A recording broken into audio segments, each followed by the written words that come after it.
Hey guys, it's Izzy here, and today I'm going to be doing my March book haul, showing you all the books that I got in March of 2023.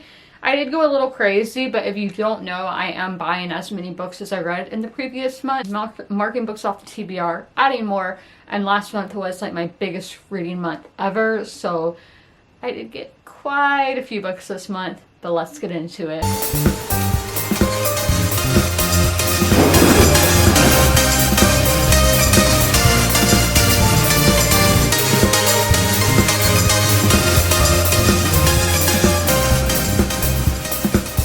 We have a wide array of books that I got. So the first two I actually bought used. This one is very obviously used because it is kind of water damaged, but that's great for ASMR. I don't really care as long as it's readable. That's all that matters. So this is Take a Hint, Dani Brown by Talia Hibbert. So this is a contemporary romance. I read the first book in this series, and it was a 5 out of 5, one of the best romances I've ever read, and that is Get a Life, Chloe Brown. So you do not have to read these books in order, so me telling you what this book is about is not going to be spoilery. It's just these characters are maybe background characters in other books. So this is Danica Brown knows what she wants: professional success, academic renown, and an occasional roll in the hay to relieve all that career-driven tension. But romance, been there, done that, burn the t-shirt. Romantic partners, whatever their gender, are a distraction at best and a drain at worst, so Dani asks the universe for the perfect friends with benefits, someone who knows the score and knows their way around the bedroom. So Dani's plan is simple: fake a relationship in public, seduce Zaf behind the scenes. The trouble is Grumpy Zaf is secretly a romantic, and he's determined to corrupt Dani's stone cold realism. Before long, he's tackling her fears in the dirt, but the former sports star has issues of his own, and walls around his heart are as thick as his thighs. Okay, that has me making questions about rugby, but we're not gonna get into that here. So romance, love it. I used to have a really hard time with the romance, but that is, if you are trying a genre, you just have to keep trying, and you will find stuff that you like. So hopefully I like Take a Hint, Dani Brown, as much as I like Get a Life, Chloe Brown. This one is another continuation of a series, but this is one where you have to read all the other books, so I'm not going to tell you too much what this book in the series is about. And I did get this one used as well, but it isn't much. There's some slight damage there, and that's all. I don't think this book was ever read before. But this is Us Against You by Fredrik Backman. So this is translated from the Swedish.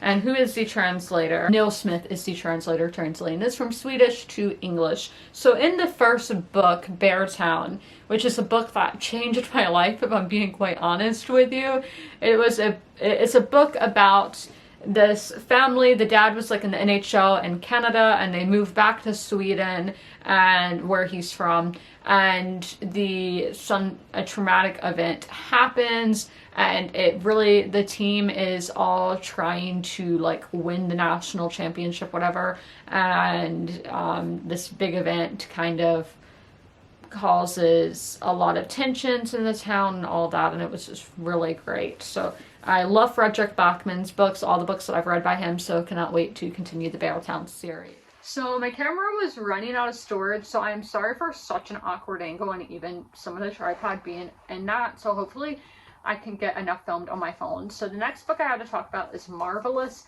by Molly Greeley. So this is a historical fiction, and I think there might be some other elements thrown in as well, but this is set in France during the, I think it's 1600s, but when Catherine de Medici was, around. So this is a mesmerizing novel set in the French royal court of the Renaissance queen Catherine de Medici that recreates the touching and surprising true story behind the Beauty and the Beast legend.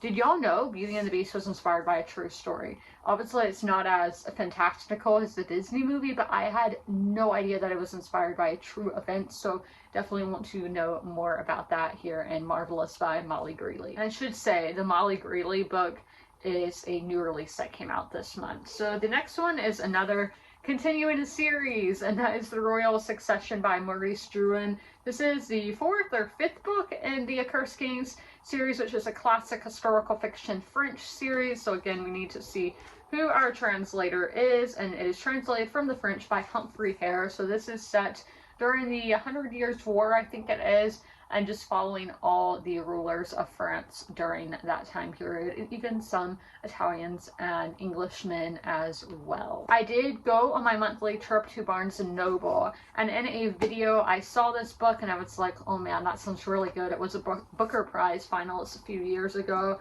and I got it for 50% off, which is super nice, and that is The Great Circle by Maggie Shipstead. So this is after being rescued from a sinking ocean liner in 1914. Marion and Jamie Graves are raised by their desolate uncle in Montana. Thereafter, encountering a pair of barnstorming pilots passing through and beat-up biplanes, Marion commences a lifelong love affair with flight. I do love aviation. At 14, she drops out of school and finds an unexpected patron and a wealthy bootlegger, an arrangement that will haunt her for the rest of her life, even as it allows her to fulfill her destiny, circumnavigating the globe by flying over the North and South Poles. So this is, and then it goes on where it's 100 years later, they are making a movie about that woman's life, and it just goes into how movies and historical fiction books, we never really get the full 100% truth, and even though those forms of media will be eaten up by the masses and all of that. So this is just going into, when we're making these movies about real people, what really goes into that. And so I think that's really fascinating. And then I love aviation and historical fiction, so can't wait to get into this one. We have another historical fiction, and I think this one might be a new release, but might just be a new release in the United States, and that is The Call of the Wrens by Jenny L. Walsh. So this is a World War II one. I have been getting more into that both World War eras, of wanting to read more about that. So this is an orphan who spent her youth without a true home. Marion Hoxton found in the Great War something other than destruction. She discovered a chance to belong. As a member of the Women's Royal Naval Service, the Wrens, Marion gained sisters. She found purpose in her work as a motorcycle dispatch rider assigned to train and deliver carrier pigeons to the front line. And despite the constant threat of danger, she and her childhood friend Eddie began to dream of a future together until the battle that changed everything. So this is told in alternating narratives that converge in a single life-changing moment. The Call of the Wren is a vivid emotional saga of love, secrets, and resilience, and the knowledge that the future will always belong to the brave souls who fight for it. Ooh, that's like really well written, so hopefully the book is as well. Lastly in this stack, I have another translated fiction that I had never heard of, just found browsing, and that is The Widow Queen by Elżbieta Czerzińska. I don't know Polish, so my apologies. And it's translated from the Polish by Maja Zakrzewska-Pen. So this is a historical fiction set in Poland, and I don't know like anything about Poland, so I thought this would be something interesting to read. In the earliest days of the Polish kingdom, and Swetoslawa, daughter of the great Duke Mieszko, has spent her childhood learning the game of politics alongside her brother Boleslaw the Brave. Her family sees her as a pawn in the chess game of power, but she won't see more, a queen in her own right. So I thought that sounded pretty cool, and again, wanted to learn about Poland. Now we have my book of the month picks. We have Weyward by Amelia Hart. So this is, again, from March 2023, so a new release. So this is a Weyward, I Am Weyward and Wild Inside. So we have 3 timelines here of 2019, 1619, and 1942. So this is weaving together the stories of 3 extraordinary women across 5 centuries. Weyward is an astounding debut and enthralling novel of female resilience. Oh my gosh, that sounds amazing. It's all set in England around this one state, I think. Yeah, that's what it sounds like. And I love like English manor settings. I love English settings. I love multi-timeline. So this book sounds right up my alley. Lastly, from Book of the Month, I did get an add-on, which this is another one that is from March of 2023. And that is The Russian Doll by Kristen Loesch. I might be saying that wrong. So a haunting epic novel about betrayal, revenge, and redemption that follows 3 generations of Russian women from the 1917 revolution to the last days of the Soviet Union, and the enduring love story at the center. So as you all know, just like basically all that I said for Weyward is the same, like that I was intrigued by this, a multi-timeline family saga. and I think a Russian setting sounds pretty cool. A few months ago, I read When I Sing Mountains Dance by Irene Sola and loved it. I loved the writing and I just really loved that book. So I wanted to pick up more of Irene Sola's work, and this is Beast. This book shipped all the way from Germany, guys. So it is in 2 languages. So this is a poetry collection. So on one side we have in Catalan, and then on one side we have the English. So I think she translated this herself, I'm pretty sure. Okay, yeah, translated from Catalan by Oscar Holloway and Irene Sola. So this is just a poetry collection from her, and I cannot wait to read it because, as I said, I loved everything about her novel. We do have some new releases as well that I pre-ordered. I did a video about books releasing in March, and I did talk about some of these there. So if you saw that video, you've already heard about what these books are about, so feel free to skip until 2 books from now.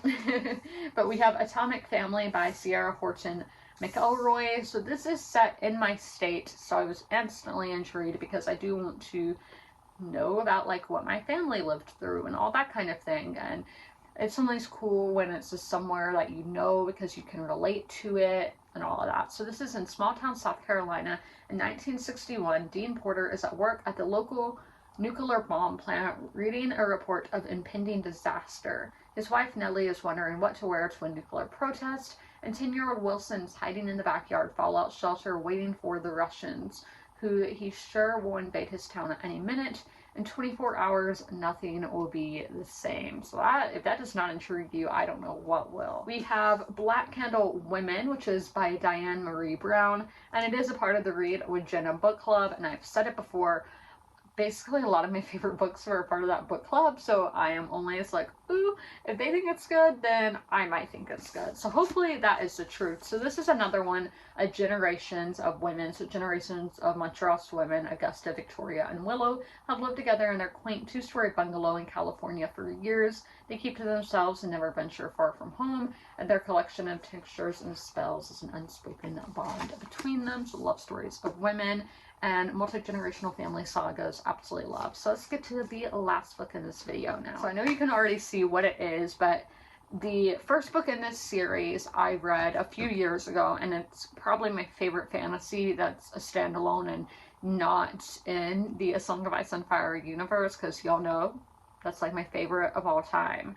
But I love Priory of the Orange Tree by Samantha Shannon, and she finally released another book, and as I said, Priory is a standalone, so you can read either of these books in any order, but this is the prequel to that, and this is A Day of Fallen Night by Samantha Shannon. So again, it's a Beast like Priory, so I am going to have to give myself a lot of time to read this. Let's see what I can tell y'all. So Tunava Milim is a sister of the Priory. For 50 years she has trained to slay Wrens, but none have appeared since the Nameless One, and the younger generation is starting to question the Priory's purpose. So questioning religion is always an interesting trope. The dragons of the east have slept for centuries. Dumai has spent her life in the Sikanese mountain temple trying to wake the gods from their long slumber. Now someone from her mother's past is coming to upend her fate. Intricate and epic, A Day of the Fallen Night sweeps readers back to the world of the Priory of the Orange Tree, showing us a course of events that shaped it for generations to come. So I always recommend Priory to my friends who like fantasy books, and I've never had anybody hate it. Everyone loves it. So definitely do recommend Samantha Shannon if you are wanting to get into fantasy, and dragon fantasy for one, and it's just epic and I love it. But I hope you guys enjoyed this video. I'm sorry that I had to switch to the iPhone. I have been all over the place, super busy, so I haven't been paying attention to what my cameras need. I definitely need to do better with that. But if you made it all the way through the video, leave a dragon emoji in the comments below. And as always, comment, rate, and subscribe. And don't forget to ring that notification bell to be notified when all my videos go live. I'll see you in the next one. Bye!